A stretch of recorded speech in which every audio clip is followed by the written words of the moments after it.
Doctor को देखा पढ़ने के बाद गरीबों की जमीन बेचवा के नॉर्मल डिलीवरी को सीजरिंग करवा रहा है। अब लोग परेशान हो गए कि साहब ये पढ़ा लिखा डॉक्टर एक गरीब की जमीन बेचवा के नॉर्मल डिलीवरी को सीजरिंग करवा रहा है, औरतों की सेहत से खेल रहा है, बच्चों की जिंदगी से खिलवाड़ कर रहा है। चूंकि डॉक्टर की सीने में ख्वाहिश है कमाने की, चूंकि बाप ने पढ़ाया है मेरा बेटा पढ़ेगा लिखेगा डॉक्टर बनेगा। अब वह डॉक्टर को चाहिए 1 करोड़ का बंगला। वह बंगला कहां से बनाएगा? लोन लेके बनाया है, हर महीने लोन भी चुकाना है, कार का लोन भी चुकाना है, अब बच्चों को अमेरिका पढ़ाने के लिए उसका लोन भी लेना है, यानी सब कुछ लोन पे, कार लोन पे, बंगला लोन पे, और जो महीने में कमाता है वह सब लोन में चला गया। अब ये हाथ सुखा के बैठा है, कहां से किससे कर्जा ले? यानी डॉक्टर भी है, सर्जन भी है और कर्ज में डूबे हुए हैं। कोई है जो अपनी डिस्पेंसरी में 50 करोड़ रुपए दबाए हुए हैं, उसी गरीबों की दौलत को जमीन बेचवा के, उसको झूठ बोल के, शरीरों का लिबास पहनकर गरीबों को ठग करके नॉर्मल डिलीवरी जो 5 रुपए की दवाई से हो सकती थी, उसको 50,000 रुपए ऐंठ लिया कि नहीं ये तुम्हारी बीवी मर जाएगी और तुम्हारा बच्चा भी मर जाएगा। लोग कहते हैं डॉक्टर की सूरत में दलाल है, ये दलाल इंसान नहीं कसाई है, ये काटता है, जबह करता है गरीबों को। और साहब इंजीनियर बन गए, रिश्वत लेकर पुल नहीं भी बना, कह दिया कहां पुल बन गया, सड़क नहीं बनी, लिख दिया हां सड़क बन गई, साहब माल दिया है कमजोर, लिख दिया हां साहब एसीसी और अल्ट्राटेक का सीमेंट इस्तेमाल हुआ है, यानी सीमेंट बिल्कुल चौपट क्वालिटी का इस्तेमाल हुआ है, मगर कॉन्ट्रैक्ट ठेकेदार से पैसा लिया, लिख दिया, अब एनओसी मिल गया, नो ऑब्जेक्शन सर्टिफिकेट उसको मिल गया। यानी ये साहब इंजीनियर की सूरत में दलाल, डॉक्टर की सूरत में दलाल। अच्छे लोगों की बात मैं नहीं करता, जो लोग दलाल हैं, जो लोग शरारत करते हैं, जो लोग 2-4 दलालों को रास्ते में ब्रोकर को छोड़े हुए हैं और क्लाइंट को पकड़ पकड़ के लाता है, एक दवाई लिखनी थी तो 10 दवाई लिख देना है, कोई दवाई तो काम आएगी। आज लोग कहने लगे डॉक्टर की सूरत में कसाई है ये साहब, ये इंजीनियर की सूरत में एक समाज विरोधी तत्व है, ये समाज का एक गंदा एलिमेंट है। पढ़िए लिखिए कमाइए खाइए, तब तो कमाने वाला डॉक्टर पैदा हो गया। अब बाप कब बोला था मेरा बेटा पढ़ेगा लिखेगा समाज की सेवा करेगा, मेरा बेटा पढ़ेगा लिखेगा समाज में योगदान देगा, मेरा बेटा पढ़ेगा लिखेगा मानवता की सेवा करेगा, मेरा बेटा पढ़ेगा लिखेगा डिसिप्लिन बनेगा, सिविलाइज्ड बनेगा, गरीब रहेगा मगर समाज की सेवा करेगा, उत्तम व्यवहार से समाज वालों से सलूक करेगा, दूसरों का दर्द बांटेगा, गरीबों की सेवा करेगा। ये बाप कब बोला था? बाप बोला था डॉक्टर बनेगा कमाएगा खाएगा, अब वो कमा खा रहा है। अब वो चाहे कसाई बन के कमाए कि डकैत बन के कमाए, चोर बन के कमाए, जितने भी हिंदुस्तान को लूटा है, जितने बड़े बड़े घोटाले हैं, वो सारे घोटालेबाज, कोई ऑक्सफोर्ड से पढ़ के आया, कोई कैम्ब्रिज से पढ़ के आया, कोई पटना यूनिवर्सिटी से पढ़ के आया, कोई जेएनयू से पढ़ के आया। ये सारी बड़ी बड़ी यूनिवर्सिटीज के पढ़े हुए लोग, उन्होंने घोटाला किया, ताबूत घोटाला, यूरिया घोटाला, चीनी घोटाला, रेफेल घोटाला, न जाने कितने कितने घोटाले। कोई उत्तर प्रदेश का हल जोतने वाला ये घोटाला किया, कोई साहब पीपलसाना का कोई देहाती ये घोटाला किया, नहीं, ये सब पढ़े लिखे लोग हैं, ऑक्सफोर्ड से, कैम्ब्रिज से, जेएनयू से, एएमयू से, पीएमसीएच से, ये सारे लोग पढ़ लिख करके आए हैं। पढ़िए लिखिए घोटालाबाज बनिए, पढ़िए लिखिए चोर बनिए, पढ़िए लिखिए डकैत बनिए, पढ़िए लिखिए साहब कसाई बनिए, पढ़िए लिखिए हम मोरबी के पुल को गिरा के हजारों को समंदर नदी में डुबाइए, यही पढ़िए लिखिए। इस इल्म की वकालत इस्लाम ने नहीं किया है, इस्लाम ने इस इल्म की वकालत नहीं की है। आज मुसलमानों का बच्चा भी सिर्फ पढ़ने लिखने में मस्त है, न नमाज है, न रोजा है, न जुमा है, न ईदैन है, न तिलावत है, न इबादत है, बस डॉक्टर बनना है, इंजीनियर बनना है, और इंजीनियर बन के किसी अहमदाबाद की लड़की से प्यार करके वहीं घर बसा लेना है। और ये बूढ़ा माँ बाप 10 बीघा जमीन बेच के पढ़ाया, ये एक गिलास पानी के लिए तरस रहा है, क्या हुआ फायदा उस पढ़ाने और लिखाने से? वो उस पढ़ाई और लिखाई से क्या फायदा हुआ? अपनी बेटी को पढ़ने भेजा साहब भोपाल, अपनी बेटी को पढ़ने भेजा कोटा, वहां जाके किसी छुछंदर से प्यार हो गया, उसको लेके उसके साथ भाग गई, वो साहब मुसलमान थी, जन्नत जाने वाली थी, और किसी गैर मुस्लिम के साथ जाके अपनी जवानी लुटा दी, दुनिया भी आखिरत भी दोनों लुटा दी। अब दुनिया में तो 2-4-10 साल उसको पेड़ता है, उसके बाद ज़बह कर देता है। आज हजारों लड़कियां जिसको ज़बह कर दी गई, जिसको मार के नाली में घुसा दिया गया, नागपुर के मुसलमान की बेटी को जबलपुर का ढाबा वाला प्यार किया, शादी किया, उसको फिर से गला दबा के वहां के नहर में डाल दिया। बेशुमार लोगों की कहानी रोजाना आ रही है। ये उसके और पढ़ाइए लिखाइए, डॉक्टर बनाइए, इंजीनियर बनाइए, और अपनी बेटी को काफिरा बनने के लिए उसको उजाड़ छोड़ दीजिए, वह जहां चाहे जाए और जिससे चाहे प्यार करे, और दुनिया आखिरत दोनों तबाह हो जाए, नाक कटे आबरू लुटे। इसलिए मैंने कहा था ना, एक बाप की तरह जमीन मकान आसमान की परवाह नहीं, अपने बच्चे को एक दरख्त की तरह उसकी निगरानी कीजिए, उसको सींचिए, उस पर कड़ी नजर रखिए। तो इस्लाम ने कहा है पढ़िए। इस्लाम से ज्यादा कौन मजहब है जो पढ़ने की वकालत किया हो? कुरान करीम में 6666 कमोबेश आयतें हैं, उसमें 800 के करीब वो जगह है जहां रीडिंग और राइटिंग का चर्चा आया है। कुरान में 800 जगहों पे 6666 आयतों में लाखों करोड़ों दुनिया भर की सारी बातें मौजूद है, मगर उन तमाम बातों में सबसे ज्यादा कुरान ने जिस पर जोर दिया है वह रीडिंग और राइटिंग पे जोर दिया है, अंडरस्टैंडिंग, कंटेम्पलेशन, हाई थिंकिंग पे जोर दिया है। कोई चैप्टर ऐसा कुरान का नहीं है जिस चैप्टर में सोच की बातें, गौर व फिक्र की बातें, समझने की बातें न हो। हर चैप्टर में है। इन आयतों में अक्लमंदों की निशानियां हैं, इन आयतों में अहले अक्ल की निशानियां हैं। वमा यज़क्करु इल्ला उलुल अलबाब। अल्लाह कहते हैं नसीहत नहीं कबूल करता है मगर अक्ल वाला। इन्ना फी ज़ालिका लआयातिन लिक़ौमिन याक़िलून। Undoubtedly in these verses are tokens for those who keep sense की बात है, वाइड विजडम की बात है, कुरान के हर चैप्टर में मौजूद है। और हदीस में यहां तक मफहूम आया है, इल्म हासिल करो मां की गोद से लेके कब्र की गोद तक। उतलुबुल इल्म वलौ काना मिनल महद, उतलुबुल इल्म मिनल महद इला लहद, obtain knowledge from the cradle to the grave. मां की गोद से लेके कब्र की गोद तक पढ़ो। उतलुबुल इल्म वलौ काना बिसीन, इल्म हासिल करो चाहे चाइना क्यों नहीं जाना पड़े, इल्म हासिल करो। फाइनल इल्म नूरुन, फाइनल इल्म कुव्वतुन अलैकुम बिल इल्म, इन्नल इल्म खलीलुल मोमिन, अल इल्म सलाहुल मोमिन, अल इल्म सलाहुल मोमिन। यानी इल्म मोमिन का हथियार है, इल्म मोमिन का दोस्त है, इल्म मोमिन की ताकत है, इल्म मोमिन की जीनत है। नॉलेज डेकोरेशन है, नॉलेज लाइट है, नॉलेज पावर है, नॉलेज बेस्ड कंपनी है। Acquire knowledge from the cradle to the grave. कोई आयु सीमा नहीं है इल्म हासिल करने की। मां की गोद से लेकर कब्र की गोद तक पढ़ते रहो। दूर दराज जाना पड़े, अमेरिका जाना पड़े, चाइना जाना पड़े, जाओ, पर इल्म हासिल करो। इल्म ताकत है, इल्म रोशनी है। इतना जबरदस्त जोर इस्लाम के अलावा किसी मजहब ने इल्म पे नहीं दिया है, और हमारे पैगंबर के अलावा किसी ने भी इतना जोर नहीं दिया है। मगर सोचने की बात है कि हुजूर ने जिस इल्म की वकालत की है वह नंगे होने का इल्म नहीं है, माँ बाप के मारने वाला इल्म नहीं है, डकैती चोरी वाला इल्म नहीं है।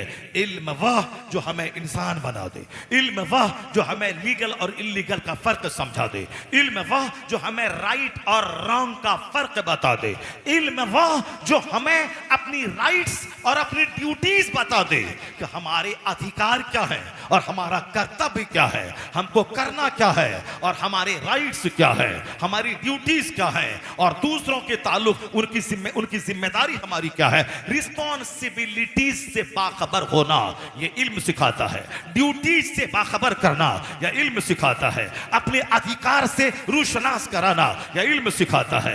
इल्म कहता है ये रॉन्ग है, ये राइट है, इल्म कहता है ये गुड है, ये बैड है, इल्म सिखाता है ये ह्यूमैनिटी है, ये साहब ये ह्यूमैनिटी है, ये ह्यूमिलिटी है। इल्म सिखाता है, इल्म सिखाता है कि साहब ये मैनलीनेस है, ये साहब एनिमलनेस है। इल्म सिखाता है ये इंसानों का काम है या जानवरों का काम है। यह इल्म सिखाता है कि व्हाट डू व्हाट डोंट, हम क्या करें और क्या नहीं करें। इल्म सिखाता है क्या परमिटेड है और क्या साहब फॉरबिडन है, क्या करना है क्या नहीं करना है। आज जो आवारा की तरह जो मन में आए करे, इस्लाम वो इल्म नहीं सिखाता। जो हलाल हराम की तमीज खो दे, इस्लाम उस इल्म की वकालत नहीं करता। जो माँ बाप को मारने पर और दूसरी लड़की के पीछे पागल होने पे जोर दे, उस ख्वाहिशात के पुजारियों को इल्म, उस पुजारी वाले इल्म की वकालत इस्लाम नहीं करता। मुस्तफा ने एक दुआ की थी, अल्लाह ने सिखाया था कि मेरे महबूब दुआ करो, रब्बे जिदनी इल्मा, ए अल्लाह मेरे इल्म में इजाफा कर, इल्म को बढ़ा। मरते दम तक इल्म हासिल करना चाहिए और इल्म को हमेशा बढ़ाते रहना चाहिए। अगर कोई मौलवी 3 दिन किताब का मुताला ना करे वह टाका का मौलवी तो होगा मगर अपने अखलाक का दुश्मन, किरदार का दुश्मन, आखिरत का दुश्मन और जन्नत का दुश्मन होगा वो। इसलिए कि जो 3 दिन किताबों का मुताला ना करे उसका दिल मरने लगता है, उसका दिल बुझने लगता है, वो दुनियादारों की तरह सोचने लगता है। वो भी बोलता है कि बताशा के प्रसाद का दिलाओ, जन्नत पक्की है, नात पढ़ो जन्नत पक्की है, तकरीर करो 2 टका कमाओ जन्नत पक्की है, नमाज पढ़ने की जरूरत नहीं है। इसलिए मरते दम तक किताब पढ़ना है। जैसे मरी हुई जमीन पे आसमान का पानी वह जिंदा कर देता है, उसी तरह ये मरा हुआ दिल उसको किताब का मुताला जिंदा कर देता है। इसलिए हमेशा पढ़ते रहना है, हमेशा नेकों की सोहबत में रहना है, सुन्नत में रहना है। क्या जरूरी है, क्या जरूरी नहीं है। नमाज जरूरी है, नात जरूरी नहीं है। इसका ये मतलब न हुआ कि नात पढ़ना हराम है, नहीं। नमाज जो जरूरी है, पहले नमाज पढ़े फिर नात पढ़े, पहले नमाज पढ़े फिर तकरीर करे, पहले नमाज पढ़े फिर जुलूस निकाले, पहले नमाज पढ़े फिर फातिहा दिलाए। सिर्फ फातिहा दिला के अगर बोलता है जन्नत पक्की है, वो जहन्नम का रास्ता चुना है। और जो सिर्फ नमाज की वकालत करता है और फातिहा मिलाद को हराम कहता है, उसके लिए भी जहन्नम पक्का है। तो बीच का रास्ता है, ना इधर जाए ना उधर जाए, सीधी राह पर रहे कि मिलाद भी होगी, नमाज भी होगी, जुलूस भी निकलेगा, नमाज रोजा भी रखा जाएगा, फातिहा भी दिलाई जाएगी, जुलूस मोहम्मदी भी निकलेगा, नमाज रोजा भी किया जाएगा। यानी फर्ज भी अदा होगा, नफ्ल भी अदा होगा, और यह सीधा रास्ता जन्नतुल फिरदौस ले जाएगा। इसी का नाम मसलके अहले सुन्नत है, इसी का नाम मसलके आला हजरत है कि फर्ज भी अदा होगा और नफ्ल भी अदा होगा। यही रास्ता सीधा जन्नतुल फिरदौस ले जाएगा। सिर्फ नमाज को पकड़े फातिहा को हराम कहे, उसको अभी जहन्नम जाना पक्का है। और जो फातिहा मिलाद को पकड़ के रखा है और नमाज नहीं पढ़ता और कहता नमाज पढ़ना जरूरी नहीं है, फातिहा से ही काम चल जाएगा, उसके लिए भी जहन्नम पक्का है। और जो नमाज और नियाज दोनों को साथ लेके चले, उसके लिए जन्नत पक्की है। यही रास्ता सीधा मसलके एतदाल, मसलके आला हजरत है। बीच में एक बात आ गई, मैंने कह दिया। अलबत्ता इस बात को नोट कीजिए कि अल्लाह ने कहा महबूब से कि आप इल्म के इजाफे की दुआ करो, रब्बे ज़िदनी इल्मा, ये कुरान में आया है। अल्लाह ने महबूब को सिखाया है ताकि इल्म हमेशा बढ़ता रहे, इल्म के बढ़ने की दुआ की जाए। अब हुजूर ने क्या दुआ अल्लाह से की? अल्लाहुम्मा इन्नी अस्अलुका इल्मन नाफिआ। सिर्फ इल्म की दुआ नहीं की कि ए अल्लाह मुझको इल्म दे, मुझको इल्म दे, नहीं। दुनिया के सारे लोग यह फर्क महसूस करें, और मुसलमानों का वो लुच्चा लफंगा परिवार जो अपनी बेटी को नीम बरहना बना के काफिरों का शाना बशाना स्कूल में पढ़वा के अपनी बेटी का आबरू का दुश्मन और 2 टका कमाने के लिए अपनी बेटी को जहन्नम का रास्ता दिखलाता हो, उन आजाद ख्याल लोगों के लिए भी यह तकरीर का हिस्सा उसके लिए मार्गदर्शक का काम करेगा। हम जिस पैगंबर का नाम लेते हैं, उस पैगंबर का हवाला सब मेरा लुच्चा लफंगा नेता गोंडा सब देता है। इस्लाम ने कहा पढ़िए, इस्लाम ने कहा पढ़िए, औरत भी पढ़िए, मर्द भी पढ़िए। ये कहता है पढ़िए, ये तो कहता है, लेकिन ये नहीं बोलता कि कैसे पढ़िए और कौन सा इल्म पढ़िए। अब मुस्तफा ने किस इल्म की वकालत की है, किसको पढ़िए, वो नहीं बोलता है। मुस्तफा ने क्या कहा? अल्लाहुम्मा इन्नी अस्अलुका इल्मन नाफिआ। ए अल्लाह मैं तुझसे इल्म नाफे का सवाल करता हूं, वह इल्म जो नफा दे, वह इल्म जो प्रॉफिटेबल हो, नॉलेज प्रॉफिटेबल, यानी वह इल्म जो हमें नफा दे, उस इल्म का सवाल मैं करता हूं। अब इल्म नफा का मतलब क्या? टका दे, मकान दे, दुकान दे, गाड़ी दे, नहीं। वो इल्म जो हमें इंसान बना दे, वो इल्म जो हमें अल्लाह का डर दे दे, वो इल्म हमें जो दुनिया से ज्यादा आखिरत की पहचान दे दे, वो इल्म जो हमें भले बुरे की तमीज सिखा दे, वो इल्म जो हमें राइट और रॉन्ग का फर्क बता दे, वो इल्म जो हमें खुदा और बंदे का फर्क बता दे कि खुदा कौन है, बंदा कौन है, खुदा का क्या काम है, बंदे का क्या काम है। यह दुनिया आज टेम्पररी है, आखिरत कायमी है।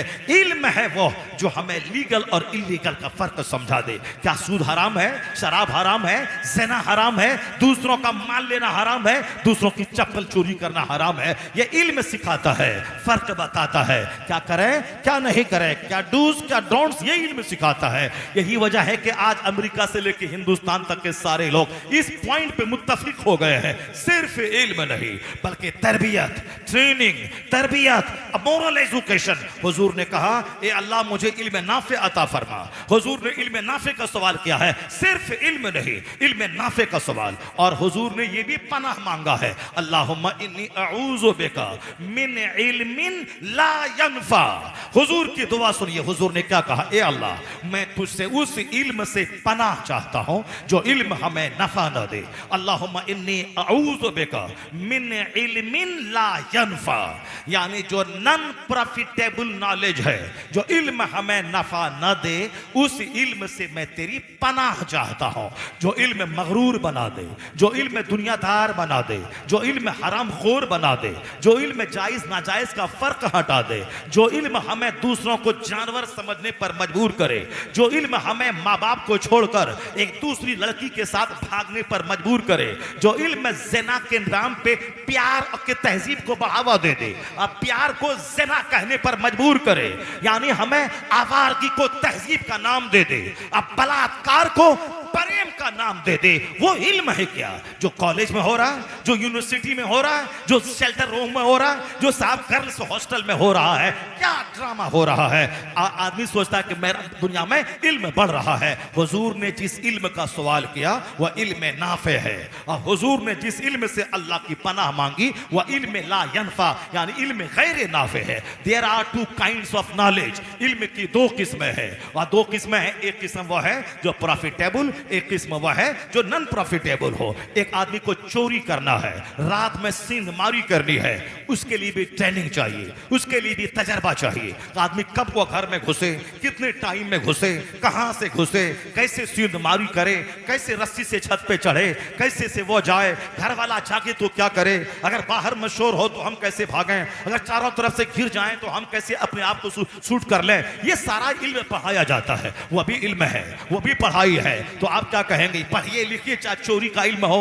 चाहे डकैती का इल्म हो, चाहे रेलवे का लोहा बेचने का इल्म हो, चाहे बैंक लूटने का इल्म हो, चाहे एटीएम चोरी करने का इल्म हो, नहीं नहीं, बल्कि इल्म वह जो आदमी को इंसान बना दे, इल्म वो है जो हमें उजाला अता करे, इल्म वो है जो अंधकार से बचाए। तो साफ लफ्जों में 1 करोड़ की एक बात, इल्म वो जो अखलाक और तहजीब सिखाए। तो अमेरिका से लेके इंडिया तक जब पढ़े लिखे लोगों का तमाशा, उनकी गुंडागिर्दी देखी, तो अब लोग कहते हैं कि इल्म हासिल कीजिए, तरबियत वाला, तरबियत कीजिए, उसको अखलाक सिखाइए, मोरल सिखाए। जिस पॉइंट पे तबाही का तमाशा देकर आज दुनिया आई है, कुर्बान मुस्तफा जाने रहमत पे, वह तरीका मुस्तफा ने 1400 साल पहले बताया है। इसलिए मानना पड़ेगा, न कोई डॉक्टर बना, न इंजीनियर बड़ा, न दानिश्वर बड़ा, आला हजरत की जबान में सबसे आला व औला हमारा नबी, सबसे बाला व वाला हमारा नबी। सारे ऊंचों में ऊंचा समझिए जिसे, है उस ऊंचे से ऊंचा हमारा नबी। अपने पैगंबर आजम की सीरत का मुताला कीजिए। हमारे बच्चे लुच्चे लफंगे चमार की तरह घूम रहे हैं, दिन भर गुटखा खाना और रात भर मोबाइल चलाना, और अगर उसको कुछ समझाइए तो बाप का उस पर गुस्सा कर लेना। हमारा बेटा डकैत बनेगा, आप बोलने वाले कौन है? हमारा बेटा चोर ही बनेगा, आप बोलने वाले कौन है?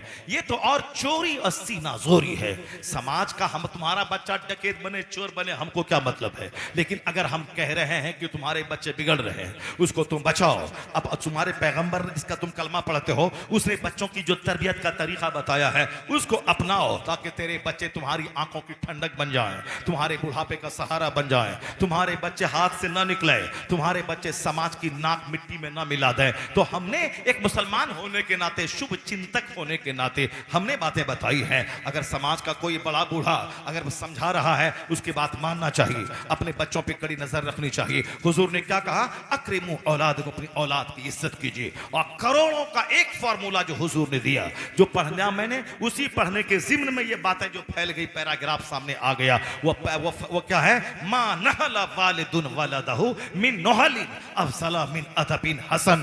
हुजूर कहते हैं, एक बाप अपनी औलाद को जितना भी गिफ्ट देता है, वह तमाम गिफ्ट में सबसे बड़ा गिफ्ट इल्म सिखा देना है, बच्चों को अच्छी तरबियत करना है। मिन अदबिन हसन, यानी अच्छा अदब सिखाने से बेहतर कोई तोहफा नहीं है। ना करोड़ के मकान का तोहफा, ना 50 लाख की गाड़ी का तोहफा, ना 2-4-10 एकड़ जमीन का तोहफा, ना मॉल का तोहफा, ना मार्केटिंग कम्प्लेक्स का तोहफा, ना गवर्नमेंट की नौकरी दिला देने का तोहफा। साफ लफ्जों में मुस्तफा ने कहा, मा नहला वालिदुन वलदहु मिन नुहलिन अफसला मिन अदबिन हसन। एक बाप अपनी औलाद को जितना भी गिफ्ट देता है, कोई गिफ्ट अच्छा अदब सिखाने से बेहतर कोई गिफ्ट नहीं है। तो नमाज पढ़ाने में पैसा नहीं लगता है, जमीन खरीदने में पैसा लगता है। इसलिए अपने बच्चों को आका अलैहिस्सलाम की मोहब्बत उसके सीने में डालिए, आका अलैहिस्सलाम की सीरत बताइए। अब जरा बात वहां से चली थी, आका अलैहिस्सलाम की पैदाइश जो लाजवाब थी, सरकारे दो जहां रास्ते चल रहे हैं, बस उसी चैप्टर को मैं खोलो और जरा सा रामगिरी की मैं खबर लो। उस खबीस मरदूद ने मेरे बेदाग पैगंबर की जिंदगी में जो दाग निकालने की नापाक कोशिश की है, उस खबीस को यह काम नहीं करना चाहिए। क्योंकि अमेरिका के 1 दर्जन नहीं, हजारों ऐसे वैज्ञानिक और पढ़े लिखे लोग हैं, और हिंदुस्तान के भी, जिसने इस्लाम पढ़ा है, इस्लाम समझा है, सरकार दो जहां की पवित्र जीवनी का मुताला किया है और अपना दिल निकाल के मुस्तफा की जी भर के तारीफ की है। ऐसे बड़े बड़े लोग, ये कम पढ़े लिखे लोग, 2-4 टीका लगा के 2 टका भीख मांग के खाने वाला, ये क्या जाने मुस्तफा क्या है। अपने लोगों को उल्लू बनाने वाला, ये क्या जाने मुस्तफा क्या है। ये क्या जाने मुस्तफा क्या है। मुस्तफा क्या है, डॉक्टर माइकल हार्ट से पूछिए, डॉक्टर लामार्टिन से पूछिए, डॉक्टर रामकृष्ण राव से पूछिए, गांधी जी से पूछिए, अंबेडकर जी से पूछिए, गुरु नानक जी से पूछिए, हिंदुस्तान के बेशुमार हिंदू राइटर से पूछिए, उसने अपना दिल खोल के क्या रख दिया है। मैं बताऊंगा, जरा पहले ये मजमून मेरा मुकम्मल हो जाए, उसके बाद मैं बताऊंगा कि हिंदुस्तान का एक ब्राह्मण, एक हिंदू, वो क्या बोलता। वो कहता, all these magnificent roles in these departments of human activities he is alike a hero. ये खबीस मरदूद जैसे 1 लाख आदमी को वो मैसूर यूनिवर्सिटी का प्रोफेसर पढ़ाएगा लिखाएगा, वो पढ़ा लिखा आदमी है, हाईली क्वालिफाइड है।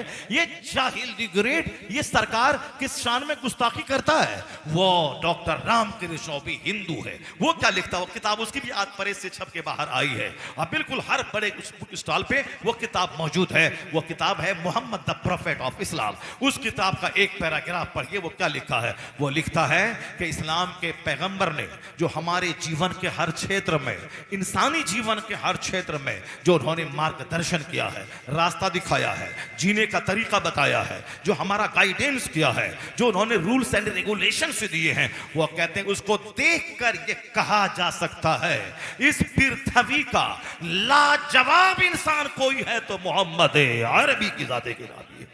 वहां लाजवाब इंसान, उन्होंने अपनी जबान में हीरो कहा है। All these magnificent roles in these departments of human activities he is alike a hero. अपनी जबान में उसने कहा है कि इस रुए जमीन का हीरो यानी बेमिसाल इंसान, अबकरी शख्सियत अगर कोई है तो मोहम्मद अरबी की जाते किरामी है। वो भी तो गैर मुस्लिम है, वो तो किताब ही लिख दिया है। अब पूरी किताब पढ़ने से ताल्लुक रखती है। मैंने तो पूरी किताब पूरा वर्ड टू वर्ड तो नहीं पढ़ा है, अलबत्ता कहीं कहीं से मैंने उसका पैराग्राफ पढ़ा है और उसको मैं पढ़ पढ़ के लोगों को सुनाता हूं। देखिए, ये भी एक हिंदू है और ये भी एक हिंदू है जो हिंदुस्तान के 25 नहीं 40 लाख मुसलमानों का सीना घायल करके 2 रोटी कमा के खाना चाहता है। भले ही दुनिया में तुझको जेल ना हो, तुम बिल्कुल रस्साड़ की तरह घूमते रहो और हम हक बोले हम जेल चले जाएं और तुम सांड की तरह घूमो। अलबत्ता हमारा मजहब जो सिखाता है वो यही सिखाता है कि यह दुनिया क्षण भर की है, इसके बाद जो आलमे आखिरत कायम होगा वहां पता चल जाएगा कि तुम्हारा कद क्या होगा, तुम्हारी हालत क्या होगी और फिर बहुत देर या सवेर तुम भी उस अंजाम को पहुंचोगे। क्योंकि जब फिरौन न रहा, नमरूद न रहा, हामान न रहा, शद्दाद न रहा, अबू जहल न रहे, यजीद न रहा, कोई जब चंगेज खान नहीं रहा तो आज का कोई नमरूद भी नहीं रहेगा, आज का फिरौन भी नहीं रहेगा, आज का हामान भी नहीं रहेगा, आज का यजीद भी नहीं रहेगा। मेरा खुदा वही है जो कल के नमरूद को मच्छर से तबाह बर्बाद किया, वो आज के नमरूद को भी मारेगा। खुदा का फैसला देर से आता है मगर जरूर आता है। किसी को 400 साल की छूट देता है, उसके बाद फैसला आता है। उसीलिए चाहे अमेरिका का जो बाइडन हो, चाहे इसराइल का नेतन्याहू हो, अगर वह अपनी टेक्नोलॉजी की बुनियाद पर अगर वो किसी आदमी को जमीन के अंदर से खोज के निकालता है, उसे मार लेता है, तो ये मत समझना कि इस्लाम सही नहीं है, कुरान सही नहीं है, मुस्तफा सही नहीं है। खबीस मेरा कुरान कहता है अल्लाह के नजदीक 400 साल को मामूली सी मिकदार है। 400 साल की छूट के बाद अल्लाह जब पकड़ता है, पानी में तड़पा तड़पा के फिरौन को डुबा के मार डालता है, तो मेरा खुदा वही है जो कल के फिरौन को भी नहीं छोड़ा, वो आज के फिरौन को भी नहीं छोड़ेगा। इसी मुरादाबाद की सरजमीन पर हमारा एक शेर फांसी के पंदे को चूमते हुए कहा था, ए मुसलमान मत घबराना, ना इनका तख्त रहेगा, ना इनका ताज रहेगा, ना इनकी सल्तनत रहेगी, ना इनकी हुकूमत रहेगी, कोई गुल बाकी रहेगा, न चमन रह जाएगा, पर रसूलुल्लाह का दीने हसन रह जाएगा। तुम्हारे ही शहर का शेर कहा था, कोई गुल बाकी रहेगा न चमन रह जाएगा, पर रसूलुल्लाह का दीने हसन रह जाएगा। न को नहीं रहेगी दुश्मनी, पर अजान रहेगी, नमाज रहेगी, मुस्तफ़ा का नाम रहेगा, मुस्तफ़ा का जिक्र रहेगा। अल्लाह ने अपने महबूब का जिक्र इतना बुलंद किया है कि आज 24 घंटे में एक लम्हा ऐसा नहीं है जिस लम्हे में मुस्तफ़ा का जिक्र ना होता हो। इसको समझने के लिए आपको अच्छी तरह साइकोलॉजी आती है, आपको अच्छी तरह से टेक्नोलॉजी आती है कि दुनिया के पूर्वी हिस्से में फजर का टाइम शुरू होता है 3 बजे, हिंदुस्तान पहुंचने में लगते हैं 3 घंटे। हिंदुस्तान में टाइम फजर का शुरू होता है, यहां से सऊदी अरब जाने में लगते हैं 2.5 घंटे। 2.5 घंटे वे और 3 घंटे ये, यानी 5.5 घंटे के बाद मक्का मदीना में फजर का टाइम पहुंचता है। कहां? दुनिया के पूर्वी हिस्से में 3 बजे फजर का टाइम शुरू हुआ, वहां अजान हुई। अजान में कहा गया अशहदु अन्ना मुहम्मदर रसूलुल्लाह, मैं गवाही देता हूं कि मोहम्मद अल्लाह के रसूल है। वहां अजान होती रही, आगे टाइम बढ़ता रहा, यहां तक कि पूरे इंडोनेशिया की तमाम जजीरों में, तमाम आइलैंड में 1.5 घंटे तक अजान होती रही। उसके बाद वो आज फजर का टाइम हिंदुस्तान में प्रवेश किया। हिंदुस्तान के पूर्वी हिस्से बांग्लादेश के ढाका और हिंदुस्तान के पूर्वी हिस्से कलकत्ता में वहां का मौसिन पुकारता अल्लाह अकबर। कलकत्ता में टाइम शुरू हुआ, बस 70 मिनट के बाद बंबई में टाइम होगा फजर का। अब ये 70 मिनट तक कलकत्ता से लेके बंबई के बीच में अजान होती रही, अजान होती रही। यहाँ 5:10, वहां 5:12, वहां 5:13। इसी तरह से हर 1 मिनट के बाद अजान पूरे हिंदुस्तान में गूंजती रही। अब हिंदुस्तान में टाइम खत्म हुआ, अब ईरान का और पाकिस्तान का मौजिन अजान देना शुरू किया। वहां का टाइम खत्म हुआ, ईरान का मौजिन बोला, ईरान का टाइम खत्म हुआ, सऊदी अरब का मौजिन फजर पुकारने लगा। फिर उसके बाद सऊदी अरब का मौजिन खामोश रहा, अफ्रीका का मौजिन पुकारा। यहां तक के 8 से लेके 9 घंटे लग गए। अजान फजर की आगे आगे जा रही है। फिर जोहर का टाइम इंडोनेशिया में शुरू हो गया, आगे आगे फजर का टाइम जा रहा है और अजान जा रही है। पीछे पीछे जोहर की अजान आ रही है। हर 3 घंटे के बाद फिर असर की अजान आ रही है। फिर 2 घंटे के बाद मगरिब की अजान जा रही है। फिर 2 घंटे के बाद इशा की अजान जा रही है। आगे आगे फजर की अजान चली। अशहदु अल्ला इलाहा इल्लल्लाह, अशहदु अन्ना मुहम्मदर रसूलुल्लाह, I give witness there is no god but Allah, Muhammad is the messenger of Allah. Mustafa की रसालत का नगमा सारी दुनिया में गूंजता रहा। उधर इशा की अजान हुई खत्म, इधर फिर पूरब में फजर की अजान शुरू हो जाती है। इस तरह 24 घंटे अल्लाह ने वो सिस्टम बनाया है कि एक लम्हा न अल्लाह का सदाए तकबीर से दुनिया खाली होगी, ना सदाए रसालत से दुनिया खाली रहेगी। अल्लाह की तकबीर का नारा भी गूंजता रहेगा, मुस्तफा की रसालत का नगमा भी दुनिया में गूंजता रहेगा। वरफाना लका जिक्रक, हबीब हमने आपके लिए आपके जिक्र को बुलंद कर दिया है। इस्लाम का तो चर्चा रहेगा, अलबत्ता कोई घमंडी नहीं रहेगा, कोई अहंकारी नहीं रहेगा, कोई मगरूर नहीं रहेगा, कोई इस्लाम का दुश्मन नहीं रहेगा। सारे लोग डिंग मारते मारते दुनिया से चले जाएंगे। अजान रहेगी, नमाज रहेगी। अगर कोई जालिम अजान को बंद भी कर देगा, मगर फरिश्तों को क्या करेगा? फरिश्ते तो अजान देंगे। यजीद जैसा जालिम और जाबिर, उसकी फौज मदीने पाक में मस्जिद नबी में 3 दिन तक अजान बंद रही। हजरत सईद इब्न मुसय्यब रज़ियल्लाहु ताला रज़ियल्लाहु अन्हु बयान करते हैं, मैं मजनू बनकर मस्जिद नबवी में ठहरा रहा। मैंने पूरे 3 दिन तक देखा कि जब यजीद की फौजें मस्जिद नबवी में उसके घोड़े बंधे हुए थे, लीद गोबर डाल रहे थे, मदीने पाक की पाकबाज खवातीन अपनी फौज को उसने हलाल कर रखा था, यहां तक कि 10,000 सहाबा के खून से मदीने की जमीन को रंग दिया गया था। अजान बंद थी, मगर सईद इब्ने मुसय्यिब कहते हैं मैं 5 टाइम मुस्तफा की मस्जिद से की कब्र अनवर से अजान की आवाज सुनता था और नमाज़े बा जमात की तकबीर की आवाज सुनता था। सरकारे दो जहां की कब्र अनवर से अजान की आवाज आती थी और नमाज पढ़ाने की आवाज आती थी। मैं आज भी हिंदुस्तान में अक्सर जगहों पे जहां जुल्म होता है, मुसलमान कमजोर होते हैं, उस पर हमले बढ़ते हैं, अक्सर व बेशतर गैर मुस्लिमों को कहते हुए सुना गया कि इतने लोग तब पगड़ी वाले, सफेद कपड़े वाले, हाथ में तलवार वाले, घोड़े वाले तुमने कहां से मंगवा लिए थे, कहां से आए थे। मुसलमानों पे जब जुल्म बढ़ता है, मुसलमान जब बेबस हो जाता है, इनकी तदबीरें सारी नाकाम हो जाती है, तब अल्लाह तबारक व तआला फरिश्तों के जरिए मुस्तफा के गुलामों की मदद करता है। वह फरिश्ते होते हैं जो घोड़े पर सफेद कपड़ा पहने हुए, अमामा बांधे हुए, हाथों में तलवार लिए हुए इन गरीब कलमा पढ़ने वालों की मदद के लिए आसमान से जमीन पे आ जाते हैं। तेरा मददगार अल्लाह है, तेरे मददगार रसूलुल्लाह है, तेरे मददगार अल्लाह के फरिश्ते हैं, तेरे मददगार अल्लाह के नबियों, अल्लाह के वलियों की रूहें हैं जो तुम्हारे ऊपर रहती। हाँ, अलबत्ता जब मुसलमानों में बदअमली फैल जाए, मुसलमानों में अहंकार आ जाए, मुसलमानों में जुल्म फैल जाए, मुसलमानों में बदअमली आ जाए, मुसलमान मस्जिदों और खानकाहों को अजमत को पामाल करने लगे, तब अल्लाह की रहमतें नाराज होती हैं, रूठ जाती है। अल्लाह के फरिश्ते आबादी को खाली कर देते हैं, उस आबादी पे शैतान मुसल्लत हो जाता है। जैसे आप सबों को इस्लामी तारीख मालूम है, बगदाद मोहल्ला में जब मुसलमान शराब पीने लगे, अल्लाह ने नेमत दी थी, अल्लाह ने बगदाद उनके कब्जे में दिया था, आधी दुनिया पे मुसलमानों का कब्जा था, मगर मुसलमानों के सीने में दौलतों की हवस आ गई। मुसलमान इक़्तिदार कुर्सी पर का मुकाबला शुरू किया,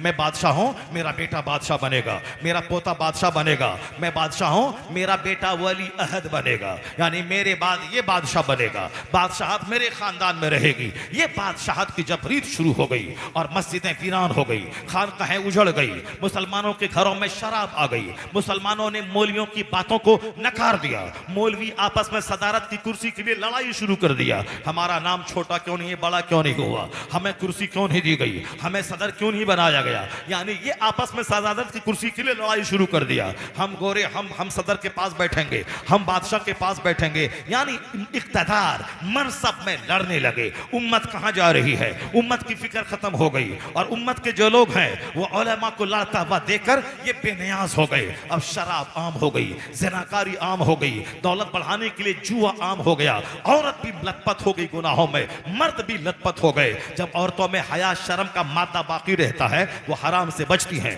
शौहर को बचाती हैं, लेकिन जब खुद औरत सूद खाने लगे, सूद में लीन हो जाए और मर्दों को सूद का शौक दिलाने लगे, जबकि वह जानती है कि हदीस पाक का मफहूम है सूद खाने के 70 गुना होते हैं, उसका अदना रैंक यह है कि एक मर्द अपनी मां से जिना करे। अयन कहा रजोलो उम्मा, हदीस का लफ्ज आया है, यानी सूद खाने के गुनाह के 70 दर्जे हैं, छोटा, लोवेस्ट, लोअर, उसके ऊपर, अपर, अपर मोस्ट, इस तरह 70 फोल्ड 70 गुना उसके, इसकी ये सजा, उसकी वो सजा, उसकी वो सजा, 70 गुना सजा दर्जा, 70 दर्जे हैं उसके गुना, उसकी सजाओं के।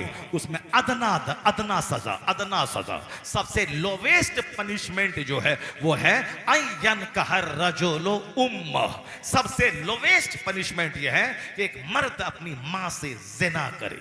ये उसका खतरनाक जुर्म है जो सूद के गुनाह का अदना दर्जा ये है कि मर्द अपनी मां से जिना करे। सिर्फ मकान बनाने, वाल पुट्टी करने, फर्नीचर बनाने, साहब सामने वाला प्लॉट खरीदने और शानदार माल घर में जमा करने और दुकान देने के शौक में, चाहे जैसी भी हो पैसा चाहिए, चाहे सूद खा के हो, चाहे अपनी बेटी और अपनी बीवी का कोठे पे भेज के हो। जब आदमी बेहया बेशर्म हो जाता है तब अपनी बीवी को रात में कोठे पे भेजता है, वहां से पैसा कमा के लाती है और ये भड़वा बन के खाता है। इस्लाम के पैगंबर ने क्या कहा, मरी हुई बकरी से ज्यादा जलील है ये दुनिया अल्लाह के नजदीक। वह दूसरे लोग जो चाहे सो खाएं, पखाना खाएं, गुड़ खाएं, शराब पिए, पेशाब पिए, पखाना खाएं, जो खाएं वो खाएं, मगर मुसलमान नहीं खाएगा। मुसलमान जानता है कि मेरा मेरा खुदा पाक है, मेरे रसूल पाक है, मेरा कुरान पाक है, मेरी जबान पाक रहे, इस जबान में सूद न जाए, इस जबान में शराब न जाए, इस जबान में माले हराम न जाए।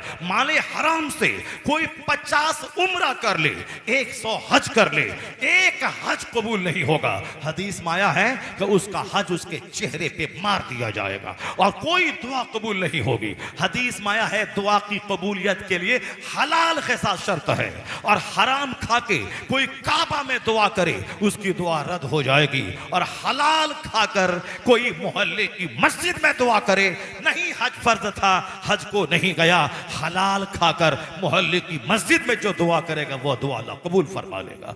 हराम से काबा में दुआ करे वह दुआ रद्द हो जाएगी, हलाल खा के मोहल्ले की मस्जिद में दुआ करे वो दुआ कबूल होगी। सारा डर खत्म हो गया, सारा डर खत्म हो गया, सारा खौफ मिट गया, सिर्फ माल चाहिए। जैसे काफिरों को आखिरत का कोई डर नहीं है, वही हाल मजमुई तौर पर मुसलमानों का आज है। यही हाल आज से 700 साल पहले बगदाद मोहल्ला का था। बगदाद मोहल्ला में इसी तरह का हाल मुसलमानों का सबका हो चुका था। एक मजसूब बुजुर्ग थे, वो कहते थे गली में घूमते हुए, ऐ लोगो मैं देखता हूं कि तेरी गलियां लाशों से भरी हुई हैं, मैं देखता हूं कि ते बगदाद की गलियां खून से पिटी हुई है, तेरी निगाहों के सामने तेरे बच्चों को ज़बह किया जाएगा, कोई बचाने वाला ना होगा। पहले शुरू में लोग कहते थे मजनू है और पागल है, या इस तरह की बातें बोल रहा है। लोग कहते थे पागल है, पागल समझ के छोड़ दिया था। लेकिन उसके बाद फिर जब उन्होंने बोलना बंद नहीं किया, वह बोलते रहे, फिर क्या हुआ, लोगों ने यह कहा कि इसको गाली दो, इसको समझ से बाहर निकालो। यहां तक कि क्या हुआ भाई, अगर ज्यादा टाइम हो गया तो बोलिए, बंद कर देते हैं। क्या बोलो, टाइम ज्यादा हो गया है? चलो बस आखिरी नुक्ता मैं बयान कर रहा हूँ, वरना बात इतनी हमारी फैल चुकी है कि साहब वो 3-4 बज जाएंगे। मैं उसको समेट लेता हूँ, चूंकि जो जरूरी बात है वो सुनो, किस्सा कहानी तो सुनते रहते हो, जरूरी बात है सुनो गौर से। इसी चैप्टर को मैं बोलता हूँ, उसके बाद बंद कर देता हूँ। हमको तो लगता है कि 1 घंटा हुआ है, लेकिन कैसे 2 घंटा हो जाता है, कैसे 2.5 घंटे हो जाते हैं, कुछ भी पता नहीं चलता है। बात से बात पैदा होती है और वक्त ज्यादा हो जाता है, और फिर आप भी गौर से सुनने लगते हो। आपको भी चिट्ठी भेजना चाहिए कि भी मौलाना साहब बहुत तकरीर हो गई, हम लोग थक गए, अब आप बात बंद कर दो। हम बंद कर देंगे, ना चिट्ठी भेजते हो ना कुछ बोलते हो। बस आखिरी बात सुनो गौर से।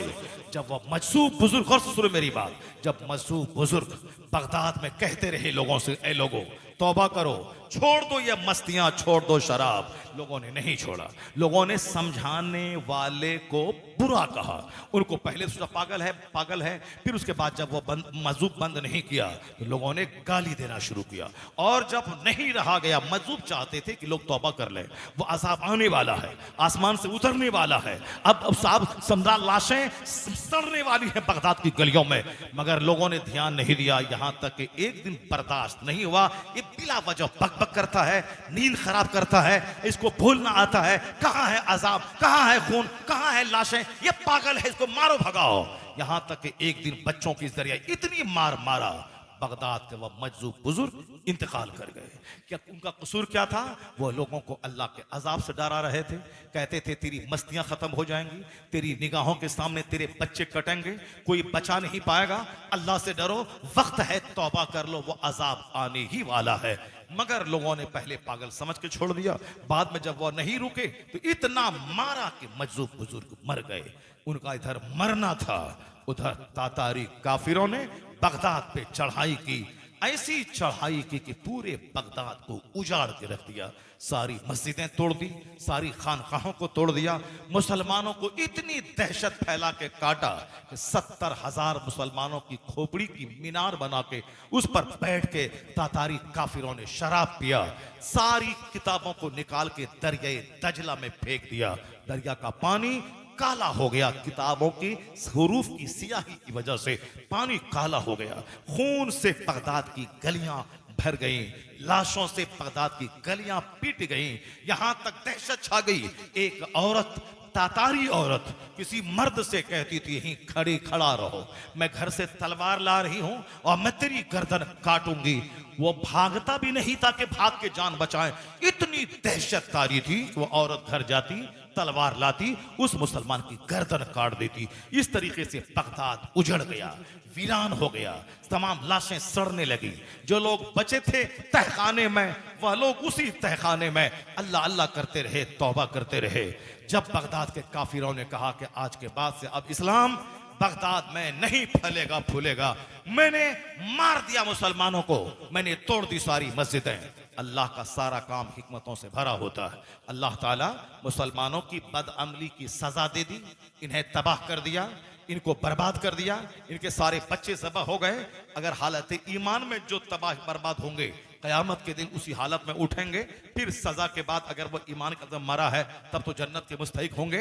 उस खून में अच्छे लोग भी पीसेंगे, और पीसते हैं जब अजाब आम आता है, अच्छे लोग भी उसी अजाब में शामिल होते हैं। लेकिन क़यामत के दिन अपने अमाल और अपने अकीदे के हिसाब से उठाए जाएंगे। मुसलमानों को बदअमली की सजा अल्लाह ने दे दी, खून में उनकी बस्तियां नहा गईं। उनके सारे बच्चे जिनके सामने हंसता था, कह कहा मारता था, सारे बच्चों के सामने घर में साहब वो राग का माहौल था, डफरी बजती थी, तबला बजता था, कह कहा कॉमेडी, हंसी मजाक का माहौल था। कौन गरीबी, कैसी गरीबी, कैसा डर, वो तो पागल मजदूब बोल रहा था। अल्लाह ने सजा दी, सारे मुसलमानों को अल्लाह ने तबाह बर्बाद कर दिया। बगदाद उजड़ गया। अब मुसलमानों को सजा हो गई, लेकिन जब वो तातारी काफिर बोलने लगा कि अब इस्लाम का सूरज यहां तुलू नहीं होगा, अब हुकूमत मेरी रहेगी, मैंने मुसलमानों की खोपड़ी पे बैठ के शराब पी लिया, अब कोई ना कलमा पढ़ेगा, ना कोई अजान रहेगी, ना कोई तिलावत करने वाला रहेगा, सिर्फ मैं रहूंगा, मेरा मजहब रहेगा, कोई इस्लाम पालने वाला नहीं रहेगा। जब काफिरों ने बोला, अल्लाह तबारक व तआला ही की दुनिया है, सारा काम अल्लाह का हिकमतों से भरा है। अल्लाह ताला छूट देता है, वही पकड़ता है, वही अल्लाह तो दूसरों विनाश करता है, वही काफिरों को ईमान लाने की तौफीक देता है। जब तातारी बोला अब कोई इस्लाम नहीं, अल्लाह तबारक व तआला उन्हीं काफिरों के पहलवानों को इस्लाम लाने की तौफीक दी। गौसे आजम का एक शहजादा नहीं लाकर दुर्वेश, उससे मुकाबला किया, उसके पहलवान से एक तमाचा मारा। तातारी जो ताकत में विश्वास रखता था, उसकी खोपड़ी एक तमाचे से दूर जाके गिरी। उस ताकत को देखकर, रूहानी ताकत को देखकर तातारी पहलवान कलमा पढ़ के उसके कदमों पे गिर के मुसलमान हुआ। उसकी सारी फौज कलमा पढ़ के मुसलमान हो गई। फिर धीरे धीरे इस्लाम का वो काम हुआ कि पहले से ज्यादा बगदाद बारौनक शहर बन गया, ताकि दुनिया जान ले मुसलमान जब बदअमल होता है उसको काफिरों के जरिए सजा दी जाती है।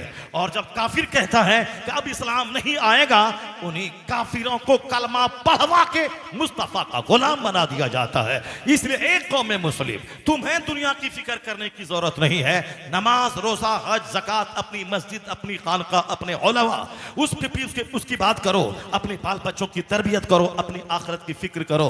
बाकी ये बात छोड़ दो कि कौन क्या बोल रहा है, क्या इस्लाम का होगा। 4 लोगों ने कलमा पढ़ा था, लोगों ने बोला इस्लाम मिटा देंगे, 4000 लोगों ने कलमा पढ़ लिया। फिर लोगों ने कहा इस्लाम मिटा देंगे, 4 लाख लोगों ने कलमा पढ़ लिया। फिर बोला इस्लाम मिटा देंगे, 4 करोड़ लोगों ने कलमा पढ़ लिया। फिर बोला इस्लाम मिटा देंगे, और आज 200 करोड़ लोग हैं जिसके नाम के साथ लफ्ज़ मोहम्मद जुड़ा हुआ है। मोहम्मद अहमद, मोहम्मद समर, मोहम्मद कमर, यानी ये 200 करोड़ मोहम्मदी फौज आज दुनिया में मौजूद है। यह इस बात की दलील है कि है नूरे खुदा, कुफ्र की हरकत पे खंदाजन, फूकों से यह चराग बुझाया ना जाएगा, दुश्मनी बढ़ती जाएगी, मुस्तफा के गुलामों की तादाद में इजाफा होता चला जाएगा।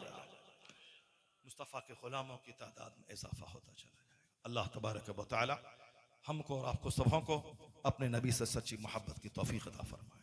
जरा जोर से बोलो आमीन। मैं हारा नहीं हूं, तुम हार गए हो। तुम हार गए हो कि ना, तुम हार गए ना। अल्लाह तबारक व तआला हम सबों को खूब वाज सुनने और वाज पे अमल की तौफीक अता फरमाए।